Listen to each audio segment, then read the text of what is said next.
Good morning भाई, good morning सबको, good morning सबको, नमस्ते। पढ़ना स्टार्ट करें। टॉपिक पढ़ रहे थे पर्यटन स्थल का।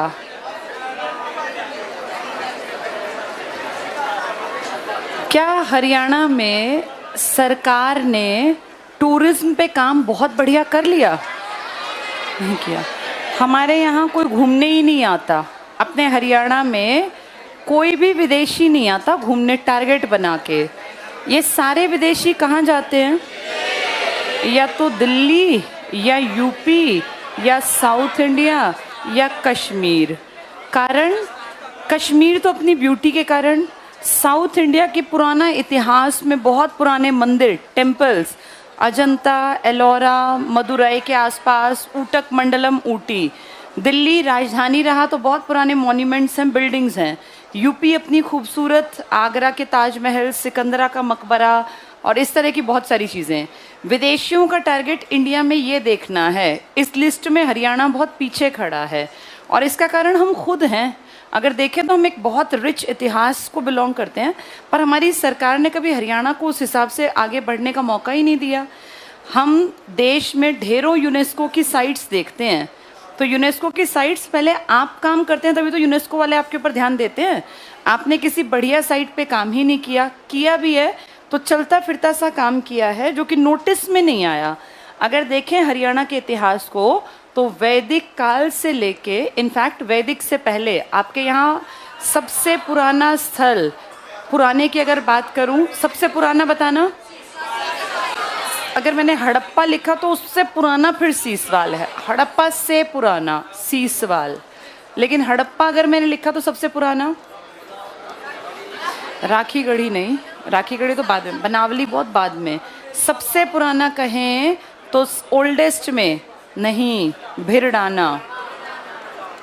ये पेपर में 1000 बार आ चुका।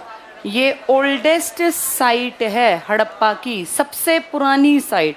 राखीगढ़ी जिसने कहा उसने राखीगढ़ी इसलिए गलत बोला क्योंकि राखीगढ़ी सबसे पुरानी नहीं है। कहाँ है राखीगढ़ी? हिसार में। ये बड़ी साइट है, अगर कहेंगे लार्जेस्ट साइट, सबसे बड़ी साइट इंडिया में। वैसे इंडिया में और भी साइट्स हैं लेकिन उनके मुकाबले बड़ी कौन सी है? राखीगढ़ी। और वैसे हमसे बड़ी है पाकिस्तान के पास में। तो ठीक है, अपनी अब हरियाणा जी के पढ़ रहे हैं तो पाकिस्तान को छोड़ देते हैं। भिरडाना आपकी ओल्डेस्ट साइट है हरियाणा की, इंडिया में जो मिली है, और सबसे बड़ी साइट आपकी राखीगढ़ी। ये दोनों हड़प्पा टाइम की हैं। हड़प्पा से पहले कौन सी सभ्यता थी? हाँ, इसको सीसवाल इसलिए कहते हैं क्योंकि गांव के आसपास बर्तन मिले, कपड़े मिले, और वो गांव का नाम था सीसवाल। इसलिए सभ्यता का नाम हमने कह दिया भाई सीसवाल सभ्यता। जैसे हड़प्पा सभ्यता, हड़प्पा एक गांव का ही तो नाम था। इसी तरह सीसवाल सभ्यता, सीसवाल गांव के कारण। Bhirdana oldest site, Rakhigarhi largest site. अगर देखा जाए तो इनको इतना डेवलप क्यों नहीं कर लेते कि दुनिया घूमने आए? भाई बड़ी साइट पे दुनिया, कितनी दुनिया है जो चाहती है घूमना ऐसी जगहों पर हमने इतना अपने हरियाणा में ही देखो, हरियाणा के ही लोग शायद 1% लोग, 1% तो बहुत बड़ा आंकड़ा है, आपके हरियाणा के 0.00 समथिंग % होंगे जिन्होंने ये साइट्स देखी हैं। क्यों नहीं देखी लोगों ने? क्योंकि इनको इतना खूबसूरत डेवलप ही नहीं किया गया। इनके आसपास के एरिया को अगर ढंग से विकसित कर दिया जाए तो लोग क्यों नहीं जाएंगे? ना यहाँ जाने के लिए बस मिलेंगी, ना ऑटो मिलेंगे, ना कोई इस तरह के आसपास कोई लोग स्टे कर सकें, घूम सकें, ऐसा कुछ है ही नहीं। जैसे आप अगर आगरा जाओ तो आगरा में रुकने की 1000 जगह मिल जाती हैं। वहाँ 500 रुपये का कमरा भी है और 5000 का, 50,000 का भी है, 5 लाख का भी है। यानी हर आदमी घूमने जा सकता है। उस पूरे शहर को विकसित किया गया, इसलिए दुनिया घूमने आती है। हरियाणा का उस नज़र से अभी विकास किया ही नहीं गया कि टूरिज्म आगे बढ़ सके। अदरवाइज हरियाणा को अगर देखें तो हड़प्पा, पूर्व हड़प्पा, हड़प्पा से पुराना भी वैदिक काल में हड़प्पा, फिर हरियाणा तो मेन साइट रहा। और आप खुद कहते हैं कि हरियाणा रहा है पालना, जहाँ तरह तरह की सभ्यताएं विकसित हुई। हम सब जानते हैं ब्रह्म सरोवर को हम तो नहीं कह रहे ना बहुत बड़ा, एक विदेशी आदमी आया था, हाँ क्या नाम था उसका, अल बरूनी, उसने कहा था कि ये बहुत बड़ा सरोवर है। एक ने मिनिएचर ओशियन तक की संज्ञा इसको दी है। अब ऐसा तो नहीं हमने पैसे देके लिखवाया हो, ये लोग तो विदेशी थे। अगर विदेशी भी आपके हरियाणा की चीज़ों की तारीफ करते थे तो ये कहीं ना कहीं कमी सरकार की रही कि वो इसको इतना बढ़िया यूज़ नहीं कर पाई इस साइट का। तो आज इन सब के बारे में आधा हमने उस दिन ऐतिहासिक स्थल पढ़े थे। ऐतिहासिक में लास्ट देखो ढूंढू पढ़ा था, जहाँ किसको ढूंढ के मारा गया था। हाँ, किसने मारा था? भीम ने दुर्योधन को ढूंढ के जहाँ मारा था वो एक गांव था, इक्कस ग्राम। और कहाँ था ये? जींद में। और जगह का नाम था ढूंढू। यहाँ ढूंढ के मारा था। कोई कहता है 21 से इसका नंबर था और उसी से फिर 21 ग्राम बन गया बिगड़ते बिगड़ते। तो आज इस साइट्स को थोड़ा सा आगे बढ़ाते हैं, देखें ज़रा क्या पढ़ना है। पेज कितने पर था? 187 पूरा पढ़ लिया था, 188 स्टार्ट करना था। सबसे ऊपर 188 में है सिखों के प्रमुख तीर्थ स्थल। सिखों का जब जिक्र आएगा तो हम जब धर्म के पढ़ेंगे ना तो हम 4 चीज़ें पढ़ेंगे। हम हरियाणा के महत्वपूर्ण मंदिर पढ़ेंगे, हरियाणा की इम्पोर्टेंट मस्जिद पढ़ेंगे, हरियाणा के इम्पोर्टेंट गुरुद्वारे, और कहीं कहीं पर अपने कहाँ क्या बने हुए हैं, चर्च हैं कम लेकिन इक्का दुक्का, जैसे सेंट ये वाला अपना पॉल चर्च, अम्बाला वाला, कुरुक्षेत्र, करनाल वाला, 2-4 पढ़ेंगे। सबसे ज़्यादा हरियाणा में मंदिर है क्योंकि हिंदुओं का बाहुल्य ज़्यादा है। इसके बाद यहाँ मिलेंगे आपको मस्जिद, क्योंकि इसके बाद मुस्लिम कम्युनिटी, फिर मिलेंगे गुरुद्वारे। मुस्लिम लोगों ने जो मध्यकाल था ना, जब दिल्ली सल्तनत थी, इस टाइम पर हरियाणा में पुराने टाइम की मस्जिदें मिलेंगी आपको। दिल्ली सल्तनत के काल वाली, यानी ऐबक और इल्तुतमिश और उसके बाद वाले ग ख तस्लम, या तो इन्होंने बनवाई थी, गुलाम, खिलजी, तुगलक, सैयद लोदी, या फिर बनवाई हैं मुगलों ने। इसीलिए आपके हरियाणा में मस्जिद काफ़ी सारी मिलती हैं। और वैसे भी अगर देखें मुस्लिम कम्युनिटी भी हरियाणा में काफ़ी रहती है। गुरुद्वारे आपके यहाँ इसलिए ज़्यादा हैं क्योंकि आप पहले किसका हिस्सा थे? पंजाब का, और पंजाब तो बाहुल्य ही सिख धर्म का है, तो वो तो यहाँ बनने ही बनने थे। इसके बाद चर्च की अगर बात करें तो किसके प्रभाव के कारण? इंग्लैंड, अंग्रेज़ों ने आपके यहाँ पर पूरा कैंट एरिया बनाया था, तो अंग्रेज़ जहाँ पूजा करेंगे वो तो बनाएंगे ना। इसलिए हरियाणा में चारों चीज़ें मिलती हैं, पर बहुतायत में क्या है? मंदिर। तो ये जो दी हुई हैं सिख धर्म की, ये सिर्फ 4 दी हैं, डिटेल नहीं है। डिटेल इसकी अगले कहीं चैप्टर में फिर पढ़ेंगे, यहाँ सिर्फ सुन लो और थोड़ा बहुत टिक कर लेना।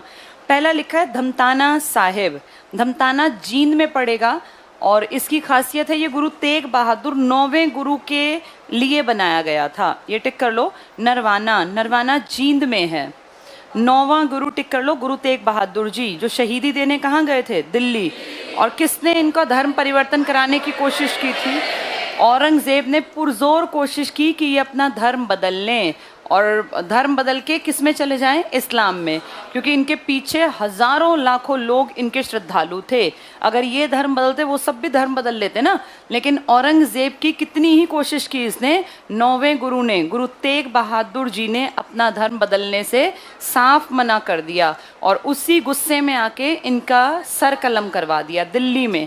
आज भी वो पेड़ खड़ा है जिसके नीचे बैठे हुए थे ये, और गर्मियों का जून का महीना था, और लगातार कई दिन तक भूखे प्यासे इस पेड़ से बांध के रखे, और जब भी ये नहीं माने इतनी यातना के बाद, तब इनका सर कटवा दिया था। तो ये टिक कर लो, धमताना साहिब, नरवाना जींद, गुरुद्वारा लाखन माजरा। गुरु इनको जो ये 9वें गुरु थे ना, तेग बहादुर जी, ये पहले से जानते थे कि मैं दिल्ली जाऊंगा, वो मुझे धर्म बदलने के लिए कहेगा, मैं नहीं मानूंगा तो मुझे मरवा सकता है। इन्होंने पहले ही कहा था कि मैं शहीदी देने जा रहा हूँ अपने धर्म के लिए। और ये बहुत बड़ी बात होती है जब आपको पता हो कि आपको जाते ही मार दिया जाएगा और आप वहाँ चल पड़े। तो ये पूरे हरियाणा को क्रॉस करके दिल्ली गए थे, और उसी पड़ाव में 13 दिन तक आपके हरियाणा में ये इस जगह रुके थे जहाँ ये लिखा है लाखन माजरा। इसको पढ़ लो, ये रोहतक में है, टिक कर लो। रोहतक, जींद का मतलब रोहतक है, रोड की बात कर रहे थे। मान्यता है कि गुरु तेग बहादुर जब दिल्ली शहीदी देने जा रहे थे तब यहाँ पर 13 दिन के लिए रुके थे। तो जहाँ गुरुजी 13 दिन के लिए रुके, यहाँ क्या बना दिया गया? गुरुद्वारा लाखन माजरा। नेक्स्ट पढ़ना, गुरुद्वारा कपाल मोचन। कपाल मोचन, सोमसर मोचन, याद है ये क्या था? यहाँ पर यहाँ पर हाँ, भगवान श्री राम ने रावण का वध करने के बाद यहाँ स्नान किया। ऐसी मान्यता है कि यहाँ ब्राह्मण अगर किसी का पुराने टाइम में वध कर देते थे किसी कारण से, तो इसका पाप ना लगे, इसके लिए यहाँ स्नान किया जाता था। तो भगवान श्री राम ने जब रावण को मारा, रावण के पिता भी तो हिंदू थे, ब्राह्मण थे, तो इसीलिए वो ब्राह्मण वध कहलाया। और फिर अपने पाप से मुक्ति पाने के लिए वो हरियाणा के सोमसर मोचन में आए। ये टिक कर लो, गुरुद्वारा कपाल मोचन। ये तीर्थस्थल बिलासपुर, बिलासपुर ही व्यासपुर था, यमुना नगर में स्थित है। गुरु गोविंद सिंह जी यहाँ रुके थे, गुरुद्वारा स्थित है उनका। और 1687 में पहाड़ी राजाओं से युद्ध करने के बाद, ये बहुत इंपॉर्टेंट, गुरु गोविंद सिंह जी 52 दिनों तक यहाँ रुके थे। कहते हैं पहाड़ी राजाओं से जब वो लड़े तो उन्होंने अस्त्र शस्त्रों का इस्तेमाल किया था, और अस्त्र शस्त्रों पे जब राजाओं को, पहाड़ी राजाओं को मारा तो उनके शरीर का रक्त लग गया था तलवार पर और इस तरह के भाले और कृपाण पर। बाद में यहीं पर उन्होंने अपने अस्त्र भी धोए थे, अपने अस्त्र शस्त्र धोए थे, इसलिए यहाँ पर शस्त्रा घाट है। जैसे द्रौपदी घाट था ना, जहाँ द्रौपदी ने स्नान किया था पलवल में, ऐसे ही शस्त्रा घाट है तुम्हारे यहाँ पर हरियाणा में। ये टिक कर लो। पहाड़ी राजाओं से युद्ध करने के बाद गोविंद सिंह जी ने 52 दिनों तक यहाँ रुके थे। वो लिख लो यहाँ, शस्त्रा घाट। तो यहाँ अपने अस्त्र शस्त्र धोए थे गुरु गोविंद सिंह जी ने। गोविंद सिंह जी कौन से नंबर के गुरु हैं? 10वें। ये कौन से गुरु ने कहा था कि अब हम लोग लड़ाई भी करेंगे जरूरत पड़ने पर? 5वें गुरु का जब वध कर दिया था ना, किसने मरवा दिया था 5वें गुरु को? जहांगीर ने। तब फिर उनके बेटे ने, छठे गुरु ने कहा था कि अगर जरूरत पड़ी तो अपनी रक्षा के लिए हम हथियार भी उठाएंगे। उन्होंने सिखों को सैनिक जाति में बदला, और इसका एग्जाम्पल अब आप पढ़ रहे हो। कौन से गुरु के नाम पर? 10वें। इन्होंने कहा अपने अस्त्र शस्त्र धोए, शस्त्रा घाट। ये टिक कर लो, यमुना नगर में। गुरुद्वारा कपाल मोचन यहीं पर है। गुरुद्वारा नीम साहिब, जब ये 9वें गुरु कहीं ऐसी कहीं यात्राएं करते थे गुरु, तो लोगों को ज्ञान बांटते, तो मैंने शायद बताया था कि एक आदमी का पेट में बहुत दिनों से कुछ परेशानी थी, ठीक नहीं हो रहा था। नीम के पेड़ के नीचे बैठे थे, थोड़ी पत्तियां तोड़ के कहा इसका काढ़ा बना के पी लेना। उन्होंने पी लिया, वो ठीक हो गए। वहां आज गुरुद्वारा बनवा दिया। ये टिक कर लो, गुरुद्वारा नीम साहिब कैथल में स्थित है। इस स्थान पर गुरु तेग बहादुर ने अनेक बीमारों को अपने आशीर्वाद से स्वस्थ किया था। तो जहाँ नीम के पेड़ के नीचे बैठ के लोगों को अच्छी बातें बताई, चीज़ें सिखाई, वहीं पर गुरुद्वारा बना दिया गया। जहाँ पे उन्होंने अस्त्र शस्त्र धोए, वहाँ क्या बना दिया? और जहाँ 13 दिन रुके थे वहाँ लाखन माजरा। कहाँ है लाखन माजरा? रोहतक में। और ये नीम वाला कहाँ है? और ये कपाल मोचन, गोपाल मोचन, ठीक है। धमताना भी 9वें गुरु के थे, धमताना साहिब। चलो इसके बाद आ जाओ, हरियाणा के प्रसिद्ध ऐतिहासिक टीले। टीलों से पहले नीचे का टेबल पढ़ेंगे। हरियाणा के प्रसिद्ध किले और स्तूप। सबसे पहला क्या लिखा है? कौन सा जिला? जिला कौन सा हुआ? महेंद्रगढ़। महेंद्रगढ़ में क्या क्या लिखा है? पहला, सबसे पहला लिखा है राय मुकुंद दास का छत्ता। इसी को क्या लिखा है? मुकुंद दास, या इसी को कहते हैं बीरबल का छत्ता। छत्ता होता है घर, जैसे मधुमक्खी का छत्ता। सेकंड क्या है? जल महल। थर्ड चोर गुंबद। इनके बारे में थोड़ा सा जान लो। राय मुकुंद दास का छत्ता जिस आदमी ने बनवाया इसके नाम पर है। अगर पेपर में मुकुंद दास ना मिले ना, तो इसका पूरा नाम था राय बहादुर। तुम जानते हो राय बहादुर क्या थी? उपाधि, पुराने टाइम से चली आ रही है, ऐसा नहीं अंग्रेजों ने शुरू, उससे पहले भी थी। राय बहादुर पूरा नाम था बाल मुकुंद। लेकिन ये गुप्त वाले नहीं है, ये अलग हैं। बाल मुकुंद गुप्त भी तुम्हें पढ़ा रखे हैं। बच्चे का जन्म रेवाड़ी के गुड़ियानी में हुआ 1865 में। अखबार और कितना हास्य व्यंग। इस आदमी का पूरा नाम है राय बहादुर बाल मुकुंद, लेकिन शॉर्ट में नाम फेमस है राय मुकुंद दास। इनके पास पैसा अच्छा खासा था। इन्होंने पुराने टाइम में बीरबल का छत्ता, और अजीब बात यह है कि बीरबल था तो समकालीन अकबर के, लेकिन ये छत्ता बना है शाहजहां के टाइम पर। किसके टाइम पर बना ये? यानी बीरबल के बेटे, तो बीरबल का तो पोता हो गया ना ये। अब बीरबल का छत्ता कैसे बना इसके टाइम में? बीरबल हरियाणा के नारनौल के एक इलाके में ज्यादा रुका करते थे, महेंद्रगढ़ के आसपास नारनौल में। तो जहाँ ये रुकते थे बाद में वहीं बड़ी हवेली टाइप बना दी गई। कुछ कहते हैं कि पुरानी हवेली थी, बाद में थोड़ा सा काम कर दिया गया और इस तरह से बीरबल का छत्ता फेमस हो गया कि बीरबल यहाँ आके रुका करते थे। तो हरियाणा के नारनौल में बीरबल के रुकने के कारण बीरबल का छत्ता, और उसको बड़ी कोठी का रूप किस आदमी ने दिया? इसीलिए इसी का नाम पड़ गया राय बहादुर बाल मुकुंद या राय मुकुंद दास का छत्ता। अगला क्या लिखा है? ये मैंने कहानी आपको कई बार समझा दी। सेकेंड पानीपत की लड़ाई, पानीपत के दूसरी लड़ाई में दो बहुत टक्कर के आदमी थे, एक बैरम खान और एक हेमू। हेमू हेमचंद्र विक्रमादित्य, जो रेवाड़ी के एक बहुत पुराने टाइम के व्यापारी थे। 22 लड़ाइयाँ लड़ी, 22 की 22 जीता।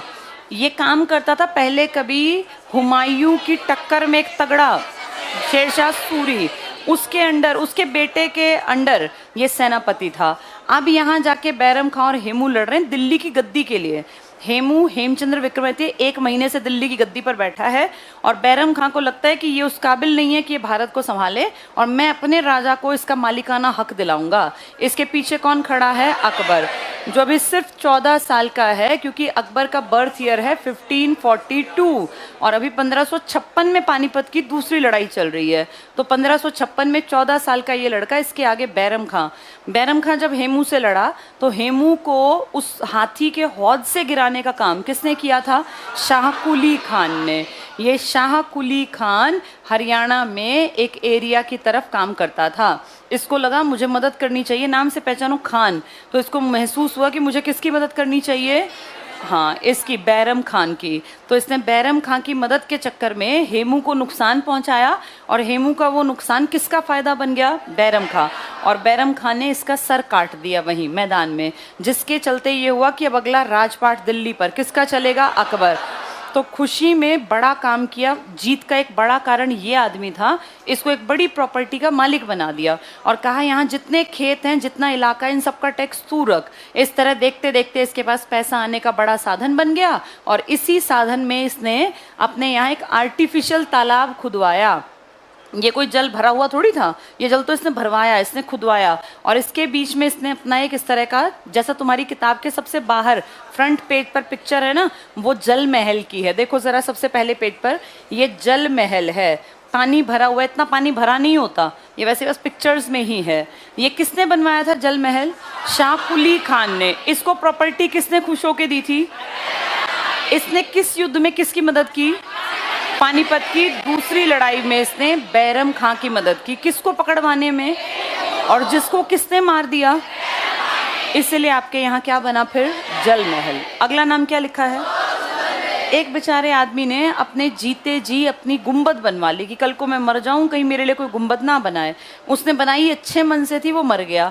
बाद में लोगों ने उसमें, अब जैसे बीहड़ सा इलाका था, कोई आता ना जाता, चोरों ने उसमें ठिकाना बना लिया। तो वो आम बोल चाल में क्या कहलाने लग गई? जैसे जिंदा होता कितना दुखी होता था कि मेरे इतने पैसे वेस्ट हुए, और लोग क्या कह रहे हैं? चोर गुंबद। किसी चोर की नहीं है ये जिसने बनवाई बेचारे ने, उसके मरने के बाद चोरों ने यहाँ अपना ठिकाना जमा लिया और दिन रात अपने यहाँ पड़े रहते थे। तो लोगों ने कहा तो चोर गुंबद है, तब से इसका नाम चल रहा है चोर गुंबद। ये तीनों पढ़ लेते हैं फिर आगे बढ़ेंगे। राय मुकुंद दास का छत्ता, इसका पूरा नाम लिख लो, राय बहादुर बाल मुकुंद दास, इसका पूरा नाम राय बहादुर बाल मुकुंद दास, इसलिए इसको राय मुकुंद दास भी कह देते हैं। तो राय मुकुंद दास का छत्ता या बीरबल का छत्ता। एक और खास बात यह है, इस बीरबल के छत्ते में ना, पता नहीं सच है कि झूठ है, लेकिन ऐसा कहते हैं कि इस बीरबल के छत्ते के अंदर से, जैसे ऊपर तो ना कई मंजिला घर सा बना हुआ है, अब तो खैर बीहड़ सा हो गया, इसके अंदर की तरफ से अलग अलग दिशाओं में कहते हैं सुरंग निकलती थी। अब तो सारी बंद हैं, अब जा नहीं सकते, पर पहले कहते हैं इनका इस्तेमाल करते थे। और एक बार एक बारात को दिल्ली जाना था नारनौल से, तो वो उन्होंने कहा भाई दिल्ली रोड कहाँ जाते फिरेंगे, इस सुरंग में से ही निकल जाते हैं। और इस सुरंग में वो बारात घुस गई, आज तक निकली ही नहीं। और ना उनका कोई अता पता, मतलब कोई शरीर भी नहीं मिले। इतनी बारात कहाँ गई? एक आधा आदमी तो कोई मार मूर दे, इतनी बड़ी बारात। इसके बाद फिर लोगों ने कहा इसको बंद करवा दो, ये भूतिया कोई इसमें इस तरह के माया जाल टाइप का है कि बारात ही गायब हो गई। अब वो सारी बारात आज तक निकली नहीं है, तब से इसकी एंट्री और एग्जिट सब बंद कर दिए। ये पुराने टाइम में कहते हैं, कुछ लोग ऐसा कहते हैं कि जब बीरबल का ये छत्ता इतना बड़ा नहीं था तब भेष बदल के कई बार अकबर और बीरबल यहाँ आते थे और फिर यहाँ आके वो उस रास्ते से अंदर अंदर फिर यहाँ घूमा करते थे आसपास के एरिया में, फिर वापस उसी सुरंग से जाते थे। अब ये कहावतें कितनी सच्ची हैं ये किसी को नहीं पता, पर ये सच में सुरंग होती थी। एक महल पड़ता है जब हरियाणा से शिमला की तरफ रोड पे जाते हैं ना, आज भी वो खड़ा है, वो गेट बहुत बड़ा, लोहागढ़ जिसको बोलते हैं, नहीं रामगढ़, लोहागढ़ अलग है, रामगढ़, ये फोर्ट है पूरा आज भी। अब तो ये हेरिटेज होटल बना दिया उन्होंने, लेकिन इसमें आज भी वो सुरंग है अंदर ही अंदर। जैसे उसमें आदमी ये लगा लो 3 फुट तक की सुरंग खोद रखी है नीचे, और वो अभी भी खुली हुई है क्योंकि वो बाहर नहीं निकलती, वो उस महल के अंदर ही अंदर है। तो उसमें एक बार हमारा रुकने का हिसाब किताब बन गया, किसी टीवी प्रोग्राम के चलते उन्होंने उस होटल में कराया था, तो हमने वो पूरी जाके मकड़ी के जाले, अंधेरा, मतलब इस तरह की पूरी वो सुरंग आज भी है। तो ये सच बात है कि राजा महाराजा अपने महलों में इस तरह की गुप्त सुरंग बनवाते थे। कोई अटैक हो जाता ना, अच्छा तुम चलते चलते पहचान भी नहीं पाओगे कि यहाँ सुरंग है, नॉर्मल सा ऐसा पत्थर लगे हुए हैं और अचानक से एक पत्थर खुल जाता है कोई एक। पुराने टाइम में वो खुल जा सिम सिम नहीं था, वो अभी भी हैं, लेकिन वो सब बंद कर रखे हैं। तो ये मैंने देखी है इसलिए बता रही हूँ, लेकिन इनमें चलना बड़ा मुश्किल होता है। जैसे राजा लंबे तगड़े हुआ करते थे, तो इतने 3 फुट जितना बच्चा जो हो ना बस उतना चल सकता है। आपको बहुत झुक के और मुड़ के पतले, अगर मान लो बड़ी चौड़ी सुरंग बनाया तो चोर भी तो भागा आएगा ना उसमें, जो हमला कर रहा है, तो हमलावर को वो रास्ता ही ना मिले तो अंदर ही अंदर कई कई किलोमीटर दूर जाके निकलते थे ये लोग। इस तरह की आज तक भी सुरंगें हैं, और इस बीरबल के छत्ते में भी सुरंग थी जो बंद कर दी गई। यहाँ टिक कर लो। अब ये निर्माण शाहजहां के काल में हुआ, तो किसने करवाया इसका निर्माण? नहीं, शाहजहां ने नहीं करवाया, बाल मुकुंद दास ने, अलग आदमी है ये गुप्त नहीं है, राय मुकुंद इसी को कहते हैं। ठीक है, यहाँ लिख लो सुरंग, फिर तुम्हें कहानी याद आएगी, फिर भूलोगे नहीं। इसकी सुरंग है जिसमें कि बारात गायब हुई थी। ये कोई पूछेगा नहीं, पर तुम्हें याद रखने के लिए कोई 2-4 बात एक्स्ट्रा पता हो तो अच्छा रहता है। पति ना हो किसी के एक्स्ट्रा, है ना, मैंने कह दिया 2-4 पति हो तो। चलो आगे पढ़ना। जल महल, टिक कर लो। ये निर्माण 1591 में नारनौल के जागीरदार शाह कुली खान ने कराया। ये किसका दुश्मन था? ये हेमू का दुश्मन है। इसकी दुश्मनी कोई नहीं है, इसको पैसा कमाना है, इसको पता है हेमू मुझे पैसा देगा नहीं, कौन मेरी मदद कर सकता है? जो बाहर से आ रहा है। यहाँ लिख लो, शाह कुली के पास लिख लो, शेरशाह सूरी के जनरल हेमू को घायल किया।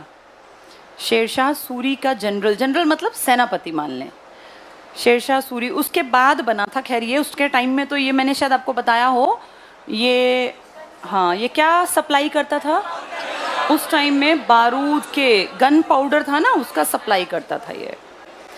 चलो नेक्स्ट पढ़ना, चोर गुंबद। जमाल खान की गुंबद का नाम चोर गुंबद इसने नहीं रखा, बाद में चोर घुसने लगे तब रखा गया। जमाल खान नामक एक अफगान ने अपने ही समाधि स्थल के रूप में इस गुंबद का निर्माण कराया था। नाम पूछ लेंगे, चोर गुंबद किसने बनवाई थी? जमाल खान। और ये जल महल शाह कुली खान ने। नारनौल का ये छत्ता राय मुकुंद दास, इसी का एक नाम क्या है? बीरबल का छत्ता। राय का मतलब राय बहादुर, बाल मुकुंद। चलो नेक्स्ट पे आ जाओ। पलवल में कुछ है नहीं। पहला क्या लिखा है? हाँ, ये कोई टूटी फूटी सी अवस्था में रह गए हैं। पलवल का किला कुछ है ही नहीं अब। नेक्स्ट क्या लिखा है? होडल की सराय। होडल एक जगह का नाम है ये, होडल की सराय। और कोस मीनार, इसको थोड़ा सा सुन लेना, इसमें बस काम का है, बाकी नहीं है। पलवल का किला तो अब खत्म बराबर है। हांसी का किला जैसे आपने देखा हो तो थोड़ा बहुत दिखता भी है, पलवल का तो लगभग खत्म। गोहाना का किला खत्म है, इनके कारण होते हैं। जैसे पलवल का किला था, बाद में किसी ने काम ही नहीं किया। कोई भी चीज़ बनाने के बाद उसको बार बार रेनोवेट करना पड़ता है। ये लाल किला ना सरकार हर साल पैसा खर्च करती है, अब तो डालमिया ग्रुप को दे दिया। तो पलवल का किला बस पलवल में स्थित है, बाकी करना कुछ नहीं इसमें से। होडल की सराय, होडल पलवल का पार्ट है।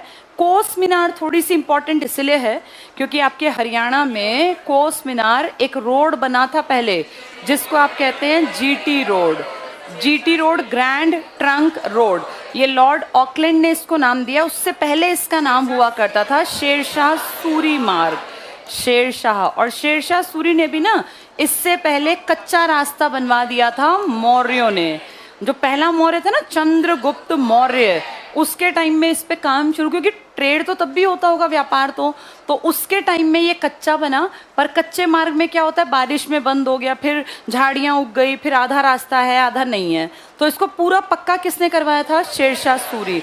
और शेरशाह सूरी के कारण ये फेमस हुआ था। बाद में अंग्रेज़ों के टाइम में इसको शेरशाह सूरी कहने में उनको टाइम लगता होगा, तो उन्होंने कह दिया इसका नाम रख दो ग्रैंड ट्रंक रोड। ग्रैंड मतलब बड़ा, तो ग्रैंड ट्रंक रोड ये नाम अंग्रेजों का दिया हुआ है। लॉर्ड आपके यहाँ बहुत सारे आए थे, ऑकलैंड नाम का भी एक आदमी आया था, उसने इसका नाम ये रख दिया था, ऑकलैंड, इसने रखा था ये जीटी रोड। आज तक आप जीटी रोड यूज करते हैं, लेकिन अब हमारी सरकार ने इसका नाम NH44 कर दिया। और ये इंडिया का सबसे लंबा नेशनल हाईवे है, जो पूरे श्रीनगर से कन्याकुमारी तक पूरे कई सारे हाईवेज को जोड़ के तब बनता है। चलो जल्दी से पढ़ेंगे। अब पहला टिक कर लो, पलवल का किला मोटिया कला के नाम से प्रसिद्ध है, शेरशाह सूरी के समय बनवाया गया। मोटिया कला आ जाएगा तो ये पलवल के किले का ही नाम है। होडल की सराय टिक कर लो, भरतपुर के राजा थे सूरजमल, जाट राजा सूरजमल, ये हम सबको पता है। जाट राजा जवाहर सिंह, ये दो फेमस थे, ये सूरजमल ने बनवाया था होडल की सराय। कोस मीनार टिक कर लो, शेरशाह सूरी ने। तो सूरी के टाइम पर एक तो पलवल और एक कोस मीनार, दोनों, पलवल का किला और कोस मीनार। शेरशाह सूरी ने ऐतिहासिक जीटी रोड का निर्माण करवाया। जीटी रोड के पास लिख लो मौर्य, कॉमा शेरशाह सूरी, कॉमा, और किसने काम किया, अब नेशनल हाईवे तो किसने काम किया, NHAI। तीन चीजें लिख लो, मौर्य, शेरशाह सूरी और NHAI। तीन लोगों के कारण ये रोड है। कच्चा था मौर्य के कारण, पक्का करवाया शेरशाह ने, फिर आज की सरकार ने इसको NH44 बनवा दिया, NH44। और यही क्या लिख सकते हो, जीटी रोड के पास ही, हाँ, लॉर्ड ऑकलैंड लिख लो यहाँ, लॉर्ड ऑकलैंड, इन्होंने इसका नाम जीटी रोड रखा था, ऑकलैंड, इन्होंने जीटी रोड। ठीक है, तो 3-4 लोगों के कारण है ये। नेक्स्ट चेक करना इसी में, प्रत्येक 2 मील पर जनता की सुविधा के लिए ऐसी मीनारों का निर्माण करवाया गया था। लेकिन ये मीनारें समय के साथ खत्म बराबर हो गई। अब तो कहीं कहीं की बस सेफ है, बाकी तो टूट गई। शहरों के बीच में आज भी हैं, सोनीपत में ही है, मूर्थल बस स्टैंड के बिल्कुल पास है, लेकिन लोग उसको जानते नहीं, पहचानते नहीं। नेक्स्ट चेक करना, महेंद्रगढ़। महेंद्रगढ़ कौन सा किला लिखा है, किसने बनवाया था ये, एक राजा का नाम यही था, माधोगढ़ का किला। राजा का नाम क्या था, सवाई राजा माधो सिंह। उन्होंने जब ये किला बनवाया ना, तो आसपास के शहर, जो गांव बसा था, उसका नाम ही क्या पड़ गया, माधोपुर। जैसे आसपास के इलाके का नाम लोगों ने कह दिया ये माधोपुर है। और जो ये किला बना, गढ़ मतलब किला, इसका नाम क्या रखा गया, माधोगढ़। राजा का नाम सवाई राजा, उपाधि थी सवाई राजा, नाम क्या था उसका, माधो सिंह। एक इम्पॉर्टेंट, बहुत इम्पॉर्टेंट बात यह है कि ये हरियाणा का मिनी मसूरी कहलाता है। ये बहुत कम लोग जानते हैं, मिनी मसूरी हरियाणा का। जल्दी से यहाँ इसके पास लिख लो ये बात, जहाँ लिखा है माधोगढ़ का किला, यहाँ लिख लो मिनी मसूरी।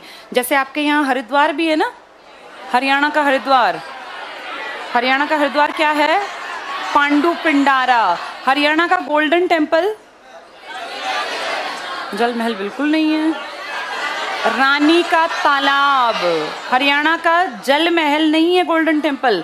रानी कहाँ पर था वो, जींद में। भूतेश्वर मंदिर भगवान शिव जी को समर्पित। और हरियाणा का चेरापूंजी छछरौली। हाँ, ये याद रखना है, हरियाणा में चेरापूंजी भी है, हरियाणा में हरिद्वार भी है, हरियाणा में गोल्डन टेम्पल भी है और हरियाणा का मसूरी भी है। किससे कहते हैं मसूरी? माधोगढ़ का किला। ये बारिश के मौसम में बहुत बढ़िया देखने में हो जाता है, इसीलिए टिक कर लो ये मिनी मसूरी। अंडरलाइन करो। अरावली की पहाड़ियों में स्थित है। निर्माण सवाई माधोपुर के शासक माधो सिंह ने करवाया। तो माधोगढ़ इलाके में है ये। अब है तावड़ू सोहना। सोहना से कुछ दूर पड़ता है तावड़ू का किला। अब ये किला थाने के रूप में है, टूट फूट गया पूरा। टिक कर लो। बाद में नाहर सिंह का किला के नाम से यही बना। तो पहले तावड़ू का किला था, फिर इसी को बड़ा बढ़िया बना दिया नाहर सिंह का किला, और अब ये टूट फूट के सिर्फ एक थाना चलता है इसमें। तो ये थाना जो है तावड़ू गांव के इलाके में। जगाधरी टिक कर लो। चनेटी ग्राम का स्तूप, ये काम का है। थोड़ा सा इसको थोड़ा सा सुन लो। स्तूप मतलब किस तरफ इशारा कर रहे हैं? कौन सा धर्म था? बौद्ध। स्तूप का मतलब होता है ढेर। वैसे तो ढेर कहीं भी हो सकता है, लेकिन जब स्तूप शब्द आ जाए तो समझ जाना कि ये बौद्ध धर्म की तरफ इशारा करते हैं। अगर टीला कहेंगे तो हड़प्पा की तरफ इशारा करेंगे। दोनों एक जैसे थे। टीला भी क्या होता है? आसपास के एरिया से ऊंचा उठा हिस्सा। ऐसे ही स्तूप भी क्या होता है? आसपास के एरिया से ऊंचा। लेकिन अगर स्तूप शब्द आ गया तो बौद्ध धर्म है, और टीला आ गया तो हड़प्पा, क्योंकि टीले हमेशा हमने हड़प्पा के साथ रिलेट किए हैं। अब आपके हरियाणा में बौद्ध धर्म का एक स्तूप है, और कौन से गांव में है वो? चनेटी। तो चनेटी ग्राम का स्तूप इंपॉर्टेंट है। किस धर्म से संबंधित है? और हम नहीं कह रहे, एक विदेशी घूमने आया और उसने कहा कि इसको बनवाने में किसने काम किया था? अशोक। ये अशोक किसका पोता है? चंद्रगुप्त मौर्य का, जिसने वो कच्ची रोड बनवाई थी जो बाद में जाके शेरशाह सूरी ने पक्की करवाई। अंग्रेजों ने उसका नाम जीटी रोड रखा और हमने इसका नाम NH 44 रखा। तो मौर्यों के वंश में तीसरा सबसे ताकतवर और अंतिम ताकतवर सम्राट अशोक। इसने कहते हैं बनवाया था पुराने टाइम में 84,000 स्तूप। उनमें सबसे बड़ा आप जानते हैं सांची का स्तूप है, जो कहाँ पर है? MP में। और ये सांची का स्तूप कितने रुपए के नोट पर है? 200। 100 पर है रानी की वाव।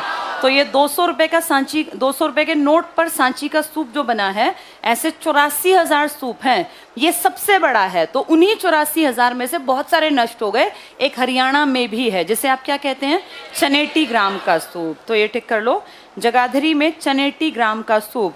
हुएनसांग, हुएनसांग विदेशी है, चीन से आया और राजा हर्षवर्धन के काल में आया। लिख लो यहाँ हर्षवर्धन। हर्षवर्धन आपके यहाँ 7वीं शताब्दी का राजा था, 606 से 647। फिर ये कब आया था? 629 में आया। 14 साल इसने यहाँ काटे थे। फिर ये 44-43 में गया था यहाँ से। चलो ये टिक कर लो। हुएनसांग ये हर्षवर्धन के समय में आया, 7वीं शताब्दी में। ने इसके बारे में बताया कि ये अशोक स्तूप का अवशेष है। अशोक ने कितने स्तूप बनवाए? 84,000। तो पूरे भारत में आसपास से उनमें से एक ये भी है। ऊंचाई इसकी 8 मीटर है। तो टिक कर लो, ऊंचाई 8 मीटर। पंचकुला में आ जाओ। छोटी छोटी चीजें हैं ये। पिंजौर और रानीपुर, रोनीपुर को रानीपुर कर लो। रानीपुर का किला। पिंजौर का संबंध किससे था? पांडवों से। पांडवों से। सोनीपत में टिक कर लो गोहाना का किला। इसको थोड़ा सा सुन लो। अब तो बस ये गेट है, इसके अंदर कोई किला विला नहीं है।